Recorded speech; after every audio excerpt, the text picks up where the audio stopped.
Sí, Señor. Dios los bendiga. Dios los bendiga. Tomen asiento. Que la paz del Señor esté con ustedes, mis hermanos, en esta mañana. Gracias por haber venido. Somos parte de la iglesia. Seguramente algunos hermanos todavía habrán quedado ahí en 7:50. Si anda por ahí hoy, fíjese si quedó alguno por ahí de anoche. Porque ¿sabe qué, hermano? Para ir a festejar no tenemos problema. Pero para venir a la iglesia tenemos muchos problemas. Hace frío, estoy cansado. Pero para salir de noche, yo miraba anoche miraba las noticias, justo estaba leyendo el diario de aquí de la Ciudad de La Plata, la gente que había. Yo digo, seguramente algunos hermanos deben estar ahí celebrando. Espero que al otro día estén en la iglesia. Así que bueno, si está hoy acá, gloria a Dios, pero si no está, amén. Y sabe, el problema de no estar en la iglesia, que es la casa de Dios, columna y baluarte de la verdad, dice Pablo, le dice a Timoteo, amén. Cuando nosotros no estamos en la iglesia, nosotros corremos el riesgo de tener vidas religiosas. Y la vida religiosa es peligrosa. ¿Por qué? Porque yo puedo estar practicando una religión, pero no tener una relación con Dios. Y eso me lleva a mí a que yo voy a la iglesia cuando yo quiero, cuando yo necesito, cuando yo entiendo, pero eso no es el evangelio.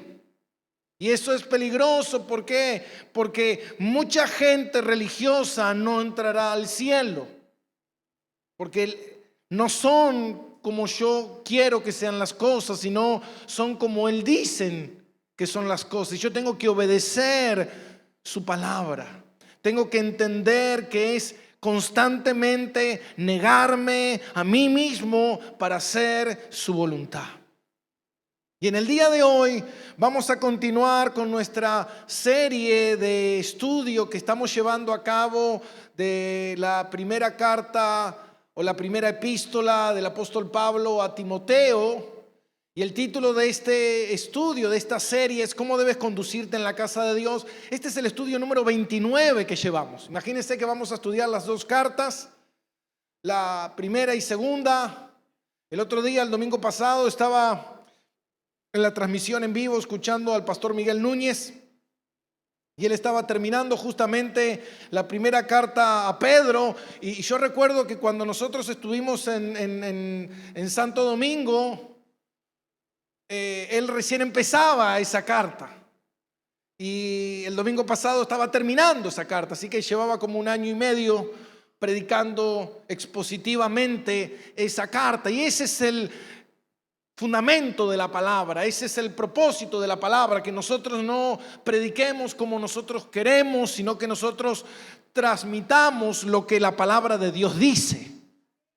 Amén. Tenemos que transmitir lo que la palabra de Dios dice. No puedo yo predicar y armar un mensaje tomando un poco de aquí, un poco de allá y de repente acomodándolo, diluyendo un poco esto, quitando un poco de lo otro, y de repente armo un mensaje que yo considero que a la gente le va a gustar. Esto no se trata de mí, esto se trata de Cristo. Y cuando nosotros somos fieles a la palabra de Dios, Dios toma esa palabra por medio del Espíritu Santo y la aplica en el corazón del hombre. Y yo siempre le digo a los hermanos, nosotros somos siervos de Cristo, no somos siervos del hombre. Esto no se trata de que yo le caiga bien a usted, mi hermano. Esto se trata de que la tarea que el Señor me mandó a hacer, yo la haga bien. Como le decía Pablo a Timoteo, sé un buen ministro, un mejor ministro, no sea un ministro conforme a como la gente quiere. Si usted lee la palabra de Dios, que debería ser su alimento diario, importantísimo en su vida, hermano. Si usted no lee la Biblia, que es la palabra de Dios, la verdad absoluta, entonces muchas veces va a sufrir consecuencias del engaño de este mundo. Y si usted lee la palabra de Dios, usted va a leer que Jeremías él luchaba mucho con estos falsos profetas que se levantaban y le decían a la gente lo que la gente quería oír, pero no era la verdad de Dios. Y Jeremías, cuando le hablaba la verdad de Dios a la gente y le decía, viene juicio de Dios, viene, Dios va a disciplinar al pueblo, la gente se enojaba. ¿Por qué? Porque la gente no quería escuchar lo que Dios tenía para decir. La gente prefería que un hombre se levantara y dijera lo que ellos querían oír. Y eso es lo que le pasa a nuestra carne, que muchas veces cuando nosotros leemos, vos ves que la gente dice, no, pastor, a mí me cuesta leer la Biblia. ¿Por qué? Porque al espíritu le cuesta leer la Biblia, no, a la carne le cuesta leer la Biblia.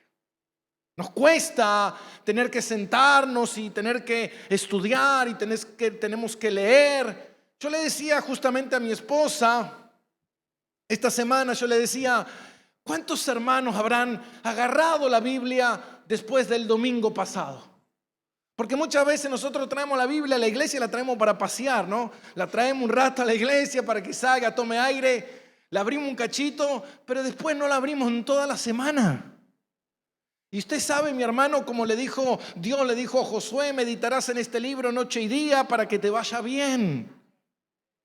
No le dijo, mira, si tú quieres, cuando tengas tiempo, Josué, y eso es una orden, es un imperativo. Tienes que hacer esto, Josué, tienes que vivir en la palabra de Dios. ¿Para qué? Para que la palabra de Dios se impregne en tu vida, tu mente. Cuando nosotros hablamos ser lleno del Espíritu Santo, muchas veces la gente dice, bueno, ser lleno del Espíritu Santo es que sea derramado así como una copa de aceite y uno sea lleno del Espíritu Santo y empiece a saltar, a brincar, a hablar en lengua. Y ser lleno del Espíritu Santo no es eso. Ser lleno del Espíritu Santo es ser lleno de la palabra de Dios. Ser lleno de la palabra de Dios. ¿Por qué? Porque si yo soy lleno de la palabra de Dios, voy a pensar bíblicamente. Y cuando venga algo a mi vida, yo voy a saber cómo entenderlo y cómo interpretarlo porque conozco la palabra. Cuando venga una artimaña del diablo, imagínese Jesús en el desierto. Dice que después de que fue bautizado fue llevado por el Espíritu al desierto 40 días, donde el diablo le tentó. Imagínese. Escrito está. Imagínese si Cristo no conocía la palabra, que es su palabra. Imagínese. El diablo le diría, mira, haz esto. Ah, bueno, está bien, porque yo no conozco. No. Es imposible. Amén. ¿Por qué? Porque la palabra de Dios es espada, es la espada del Espíritu, dice Efesios. Amén.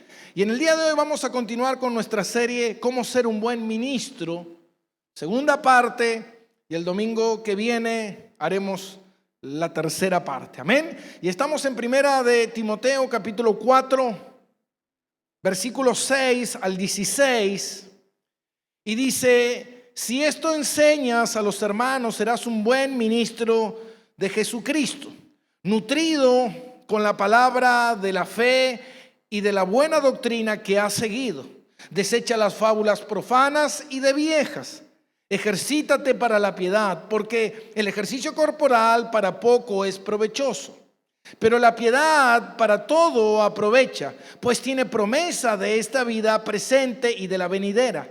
Palabra fiel es esta y digna de ser recibida por todos, que por esto mismo trabajamos y sufrimos oprobio, porque esperamos en el Dios viviente, que es el Salvador de todos los hombres, mayormente de los que creen.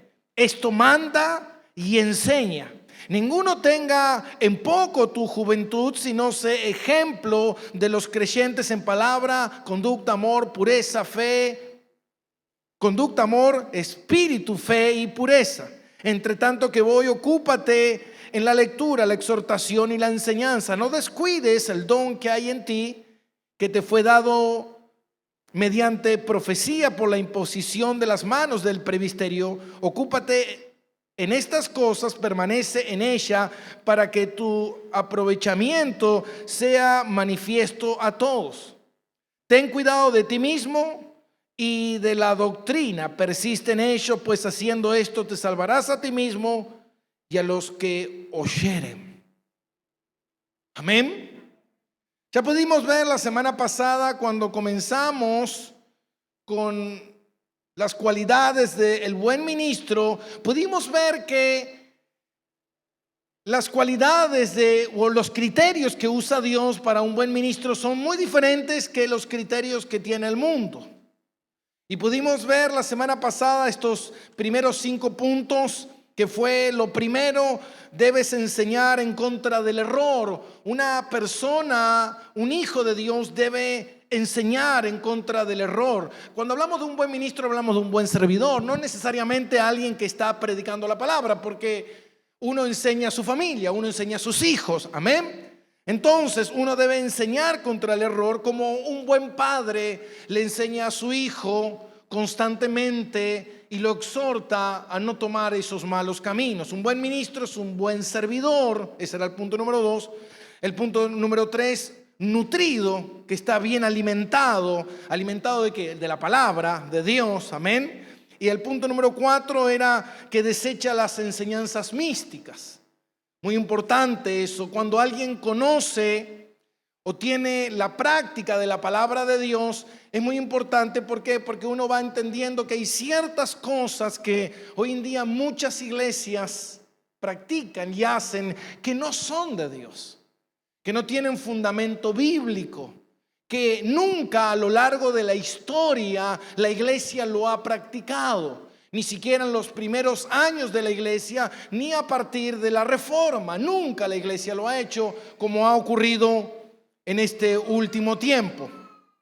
Y el punto número 5, el buen ministro se ejercita para la piedad. Y algo que vamos a hablar mucho el día de hoy es la piedad. ¿Qué es la piedad? ¿Qué es ejercitarse para la piedad? ¿Qué es la piedad? La piedad es todo lo que va en pos de Dios. Es todo lo que la palabra de Dios enseña. Es el evangelio en sí.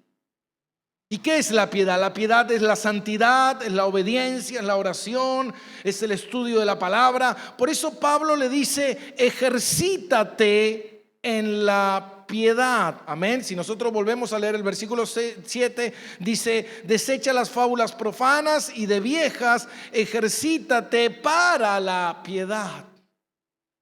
El ejercicio de la piedad es vivir el evangelio, es no solamente ser Hoy en día hay muchos cristianos que tienen vidas pasivas.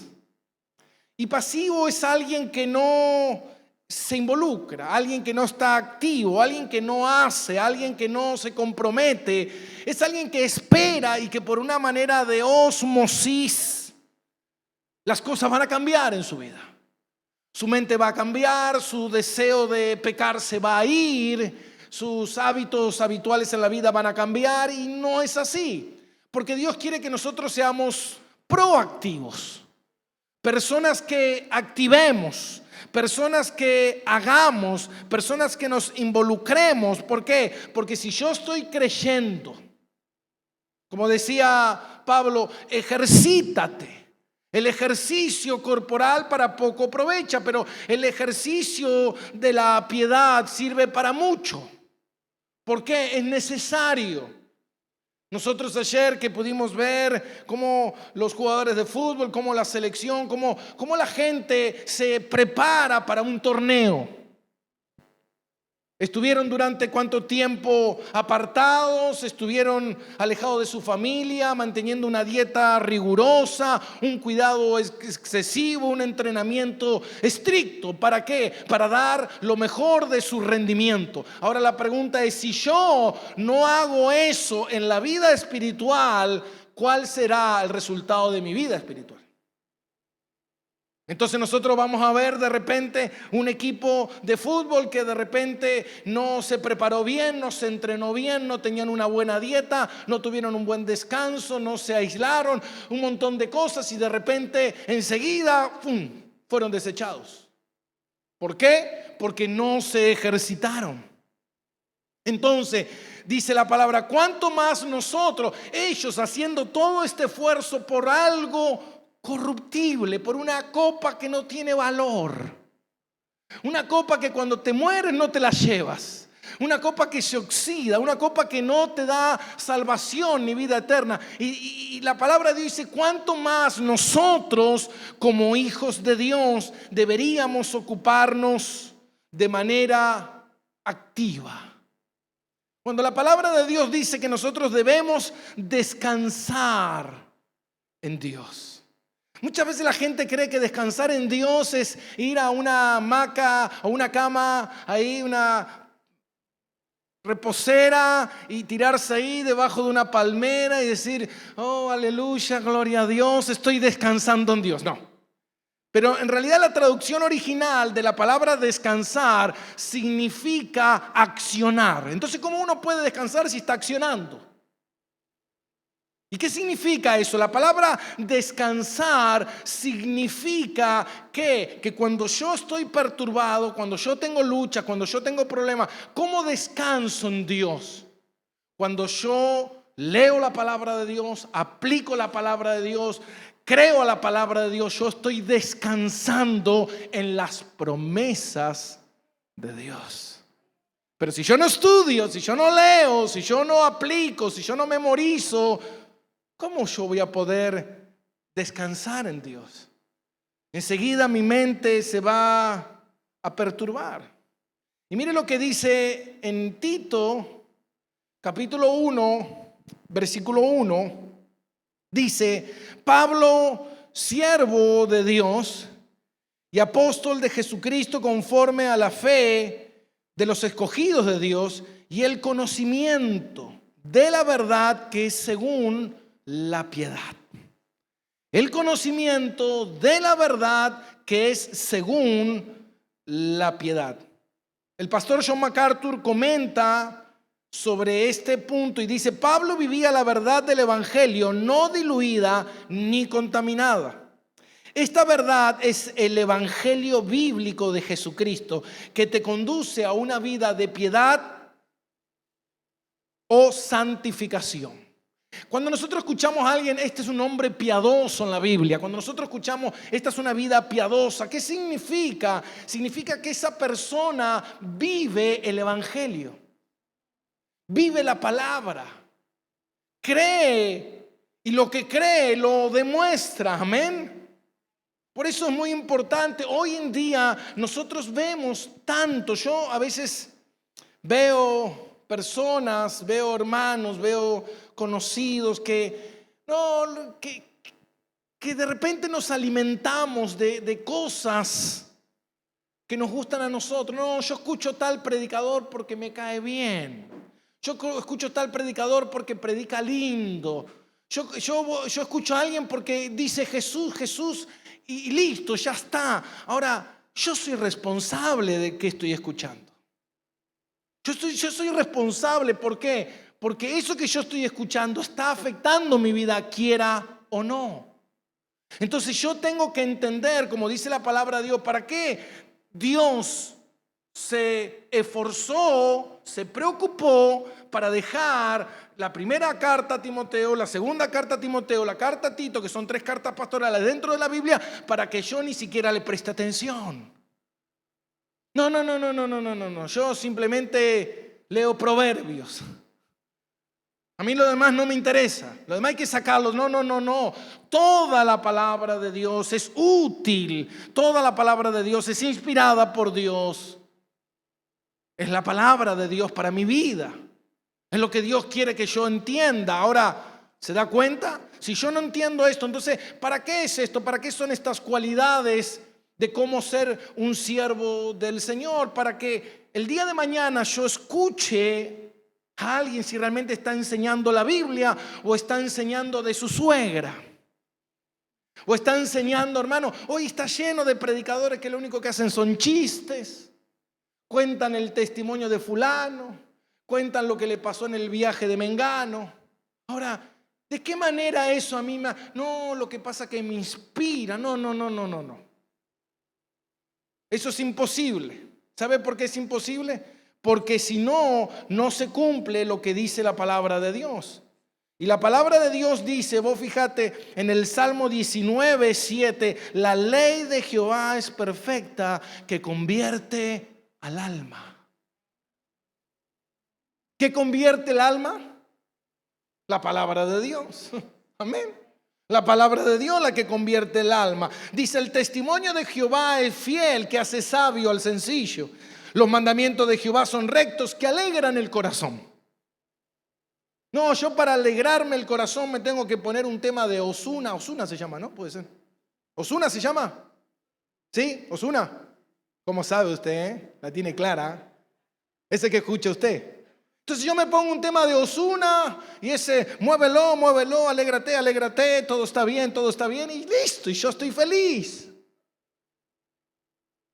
Entonces la Biblia está equivocada, Dios está errado. Porque acá la palabra de Dios me dice a mí que los mandamientos de Jehová son rectos, que alegran el corazón. Yo siempre le digo al Señor cuando estoy en mis oraciones, le digo, Señor, devuélveme el gozo de tu salvación. David le dijo eso. Devuélveme el gozo de tu salvación. ¿Por qué? Porque el gozo que tiene que haber en mi corazón tiene que ser el gozo de que soy salvo por Él. Si eso no es suficiente, entonces estoy en problemas. Amén. ¿Se da cuenta, mi hermano? Entonces nosotros tenemos que prestar atención a quien estamos escuchando. Porque toda enseñanza que está apuntada al hombre, a sus logros y al bienestar, es una enseñanza que no es bíblica. ¿Por qué? Porque la piedad es la enseñanza que está apuntada a Cristo, a su gloria, y que me lleva a mí a vivir una vida cada vez más santa. Dice la palabra de Dios en Tito, capítulo 2, versículo 1, dice: pero tú habla lo que está de acuerdo con la sana doctrina. ¿Se da cuenta? Tú habla de acuerdo a lo que está. Mira, hermano, esto tú habla. Pablo le está dando una orden. Tú habla esto. No le dice tú habla de acuerdo a lo que cree el pastor fulano, a la teoría de Mengano. No. Tú habla de acuerdo a lo que está de acuerdo a la sana doctrina. ¿Por qué hace hincapié tanto en la sana doctrina? Porque hay doctrinas que no son sanas. Y muchas veces la gente me dice, pastor, a mí no me hable de doctrina. Si yo no te hablara de doctrina, no te podría hablar de Cristo, porque la palabra doctrina significa enseñanza.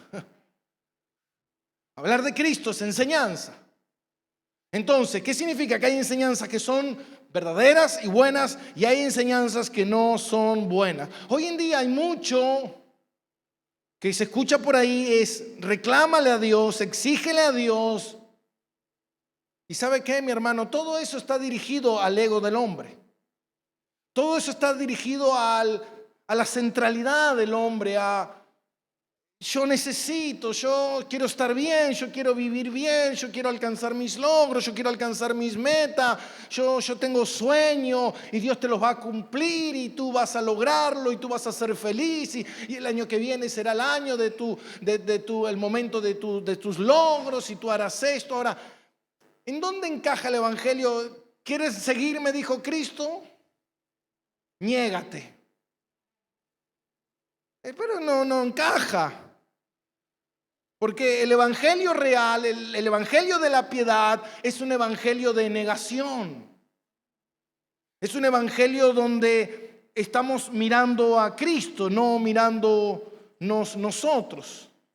Dice en 1 de Timoteo capítulo 3, versículo 1 de Timoteo capítulo 6, versículo 3. Dice, escuche bien esto. Ya vamos a llegar en algún momento a este pasaje, pero es importante leerlo ahora. Si alguno enseña otra cosa que no sea conforme, ¿ves qué simple? ¿Es simple o no es simple? Cuando usted escucha a alguien, hermano, predicar algo, usted fíjese si es conforme a la sana doctrina. Ahora, lo que pasa es que ¿cómo yo sé si es una sana doctrina? Si yo no vivo en la palabra, ¿se da cuenta? Yo recuerdo hace muchos años, yo discutía una vez con una hermana y yo le decía a esta hermana, porque ella me decía, yo tengo que hacer algo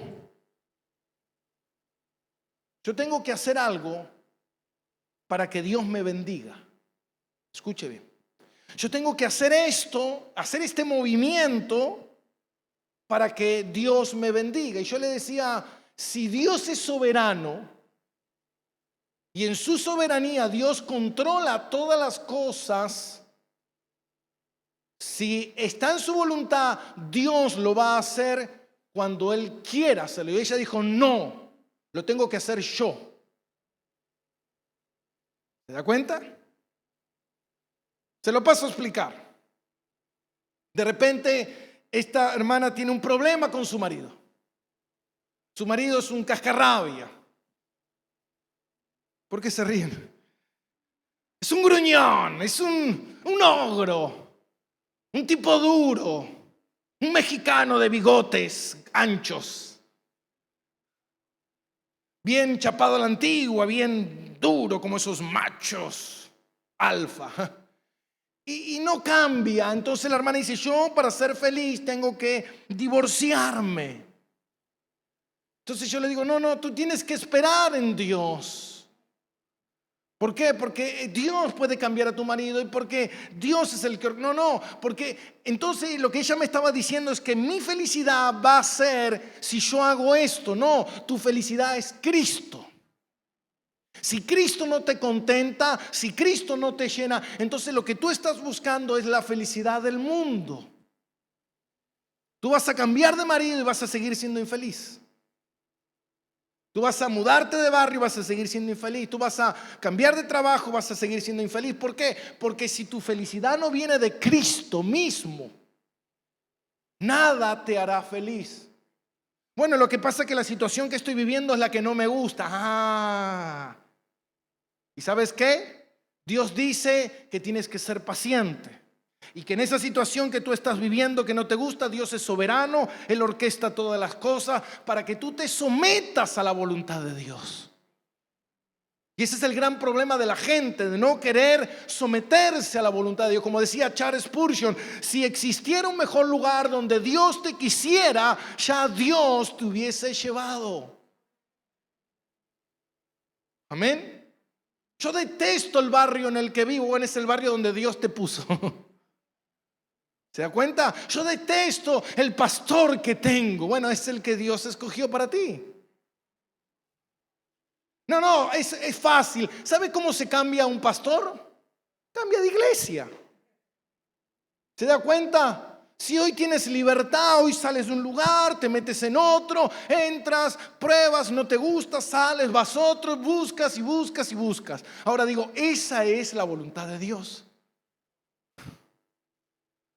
Lo único que te puede a ti sacar de una iglesia donde tú entraste, donde Cristo te llamó, es que no se predique la sana doctrina. Pero después... No, lo que pasa es que a mí el pastor no me gusta porque es muy joven. ¿Y eso? ¿Vos Dios? ¿Vos? No me gusta porque es fachero. Bueno, viniste a Roca Eterna, ¿qué va a hacer? ¿Se da cuenta? Nosotros tenemos que entender, mi hermano, que las cosas del Señor son totalmente diferentes a como nosotros muchas veces la vivimos. Amén. Entonces dice, si alguno enseña otra cosa que no sea conforme a las sanas palabras de nuestro Señor Jesucristo y a la doctrina que es conforme a la piedad. Eso es importante.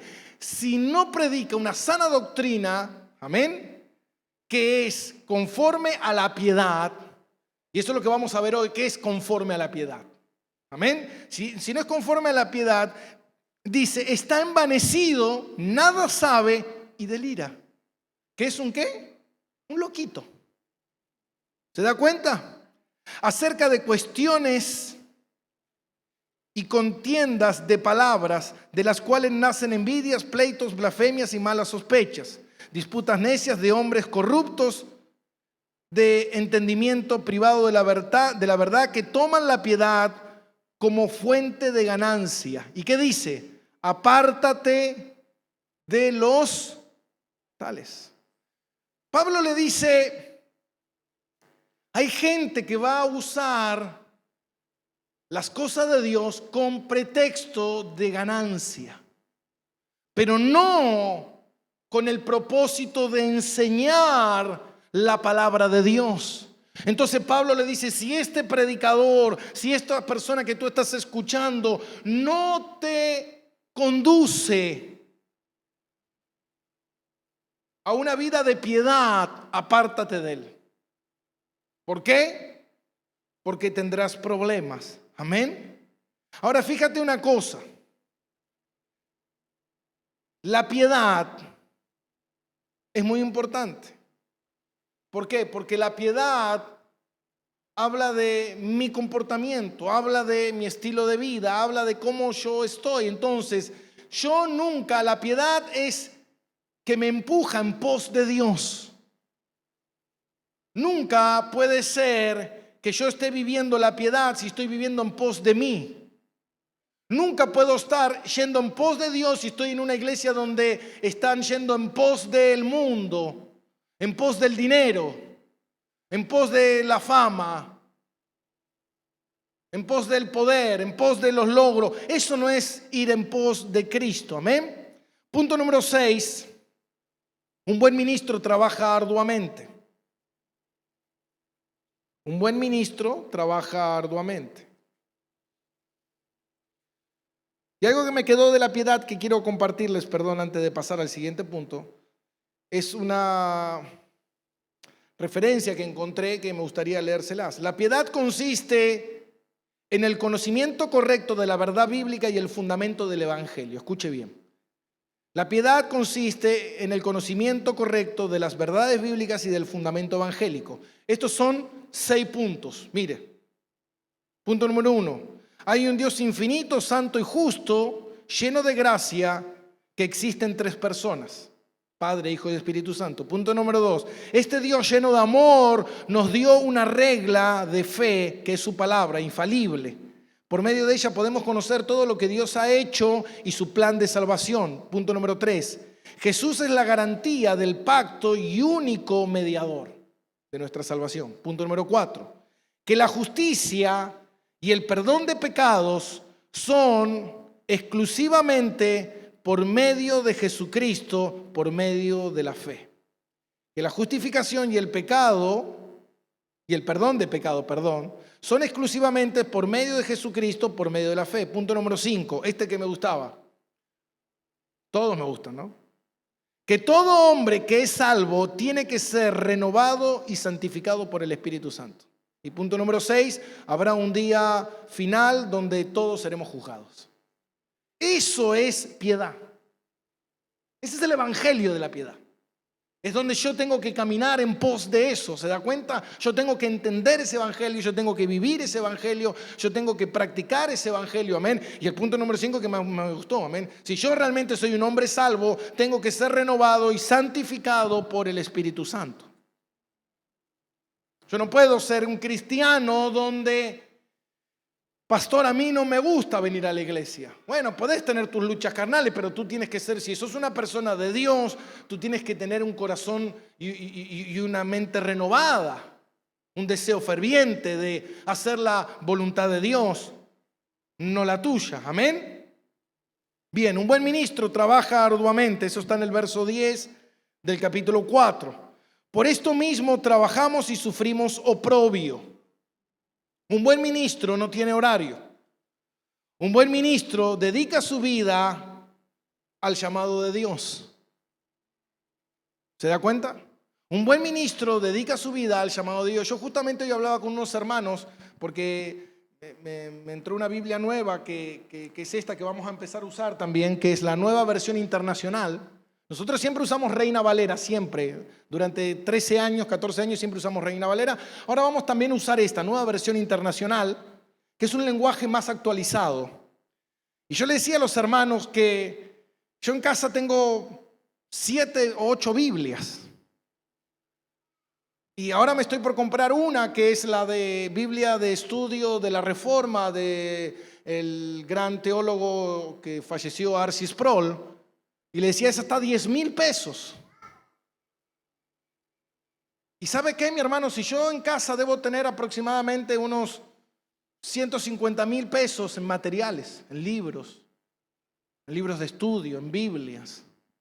Amén. Ay, no, pastor, pero yo prefiero andar con un iPhone 14. ¿Se da cuenta? No, cómprate un celular de 10,000 pesos y cómprate una buena Biblia de estudio.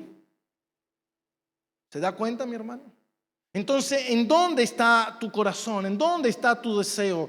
¿Hacia dónde tú vas? ¿Estás yendo rumbo a la piedad o estás yendo rumbo a los placeres del mundo, los deseos del mundo? ¿Qué es lo que te mueve? Un buen ministro, un buen cristiano trabaja con diligencia en la tarea de tener comunión con Dios, de estudiar la palabra. Eso nosotros lo podemos ver en el libro de los Hechos, donde los apóstoles le dicen: nosotros nos ocuparemos de la oración. Hay un trabajo arduo, amén. Y John MacArthur comenta esto y dicen: sufren oprobio, que es deshonra, burla. Dice, pero este rechazo y persecución son aceptables. Escuche bien, muchas veces el cristiano dice: ay, pastor, lo que pasa es que a mí me rechazan, a mí la gente no me quiere oír, la gente se burla de mí. Y el pastor John MacArthur dice que esta persecución es aceptable, porque el creyente lo acepta porque es parte de su labor de predicar el mensaje de salvación. ¿Qué significa eso? Significa, hermano, que cuando tú predicas el mensaje de Cristo, seguramente muchas veces vas a ser repudiado. Muchas veces la gente te va a rechazar, amén. Esto es así. Ahora fíjate bien, en el versículo 10 dice: sufre oprobio porque esperamos en el Dios viviente, que es el Salvador de todos los hombres, mayormente de los que creen. Y esto es importante aquí, porque si nosotros hacemos un paréntesis, paramos un poquito y estudiamos esto quedaría como la teoría del universalismo. ¿Y qué es el universalismo? El universalismo es la teoría de que todos se salvan, de que nadie va al infierno, de que todos van a ir al cielo, porque pareciera que lo dice en el versículo, porque dice que es el Salvador de todos los hombres. Ahora, ¿qué está hablando aquí Pablo? ¿Qué está diciendo? ¿Está hablando del universalismo? No. Es muy importante esto. Mira, hermano, el mundo entero hoy en día, tu vecino, tu pariente que no tiene a Cristo, es salvo, escuche bien, es salvo por usted. Y le voy a explicar, espere. No salvo de salvación, es salvo de la condenación eterna que venga de repente sobre él. No viene, porque Dios sabe por qué no destruye el mundo, hermano. Porque están los hijos. Amén. Por eso, si usted lee la palabra de Dios, lee Apocalipsis, cuando la iglesia es arrebatada, comienza el juicio. Pero primero hay que sacar a los hijos. ¿Se da cuenta? Por eso usted es la sal de la tierra. Amén. Todavía la tierra está salada, tiene sabor porque está usted. Cuando usted se ha quitado, Dios destruye todo lo demás. Entonces, lo que Pablo está diciendo es que la humanidad es salva. ¿Por qué? Porque los hijos de Dios están en la tierra. Entonces está hablando de que esta salvación es de que no sean destruidos repentinamente, y también está hablando de la gracia común. ¿Qué es la gracia común? La gracia común es: el sol sale para todos, ¿vio que dicen? Para buenos y para malos. Eso es la gracia común, es la compasión y es el gobierno que, más allá de que el diablo gobierna, pero no gobierna el diablo más allá de lo que Dios gobierna. ¿Se da cuenta? Por eso muchas veces usted ve en un país y ve que de repente hay un mal gobierno, pero ese gobierno, más allá de que sea un mal gobierno, Dios lo controla. Porque Dios dice que Él pone y Él quita reyes. Amén. Entonces todo está bajo la orquestación de Dios, como el coronavirus. Pastor, el coronavirus. Bueno, sí, el coronavirus. Nunca jamás un virus se puede mover por el cosmos sin la intervención de Dios. Porque si si moviera sin la intervención de Dios, entonces Dios no es Dios. Dios es Señor de todo o Señor de nada. ¿Se da cuenta? Entonces todo fue creado por Él y para Él. Y Él tiene control sobre todas las cosas. Y por último, versículo 11, y con esto voy terminando. Esto manda y enseña. Pablo le dice a Timoteo, esto manda y enseña. ¿Qué significa esto manda y enseña? Lo que Pablo le está dando aquí es una orden. Es un verbo en el tono militar. Escuche bien, es un verbo en el tono militar. Esto manda y enseña. Es una orden, Timoteo. Esto es importante. ¿Por qué? Porque nosotros podemos ver la autoridad que la palabra de Dios tiene. Y de esto de enseñar, ¿qué significa la palabra enseñar aquí? La palabra enseñar aquí significa pasar. ¿Sabe cuál es la tarea de cualquier cristiano, hermano? ¿Sabe cuál era la tarea en el Antiguo Testamento del pueblo de Dios? No había Biblia. Había papiros y solamente estaban en el templo. Entonces, ¿cuál era la tarea de la gente? Aprender las cosas de Dios y pasarla fielmente a nuestros hijos. Esa es la tarea. Imagínese, hermano, usted que le esté pasando a su hijo mentiras y engaños. Entonces la palabra enseñar es transmitir, es pasar de manera correcta. Usted tiene que pasar esto correctamente a otra generación, a sus hijos, a sus nietos, a quien usted le predique. Cuando usted enseña es hablar correctamente la palabra de Dios. Y esto dice en Tito capítulo 2, versículo 15. Escucha, que lo había leído el hermano Javier. Esto habla y exhorta y reprende ¿con qué? Bueno, Tito está después de Timoteo, amén. Esto habla, exhorta y reprende con toda autoridad y nadie te menosprecie. ¿Con toda qué?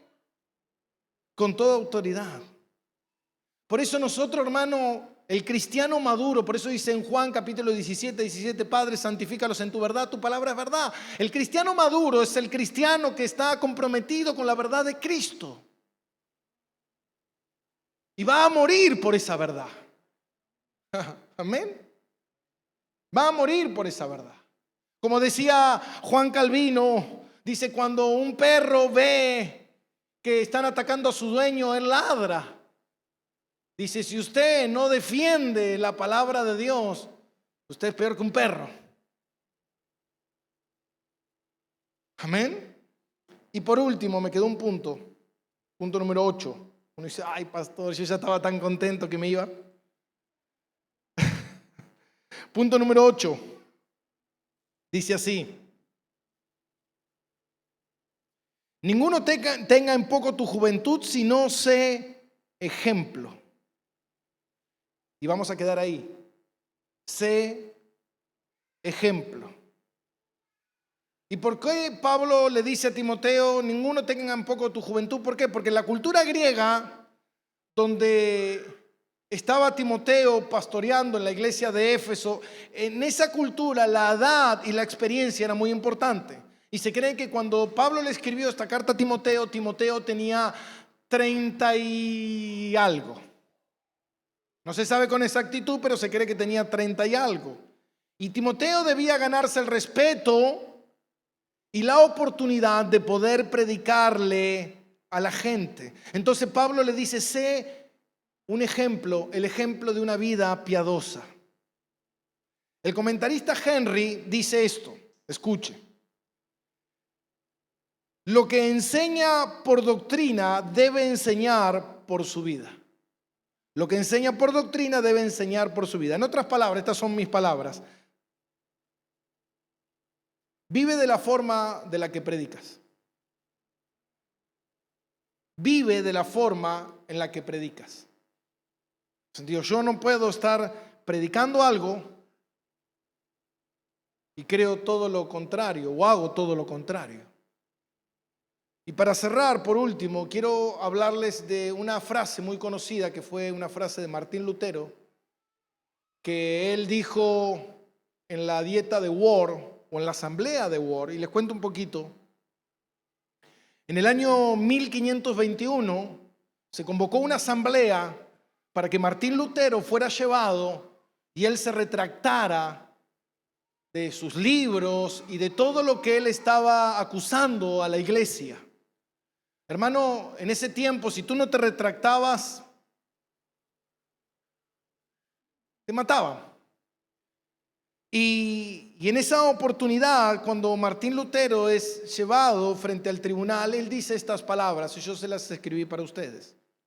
Y dice: si me convencen mediante testimonio de las Escrituras y claros argumentos de la razón, porque no le creo ni al Papa ni a los concilios, ya que está demostrado que a menudo han errado contradiciéndose a sí mismo. Por los textos de las Sagradas Escrituras que he citado, estoy sometido a mi conciencia y ligado a la palabra de Dios.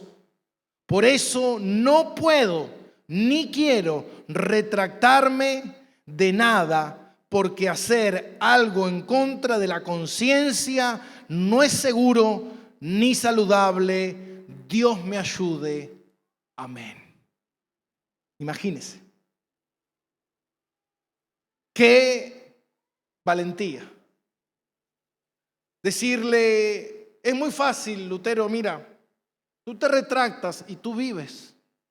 Y Lutero dijo, no puedo, porque estoy comprometido con la verdad de Dios.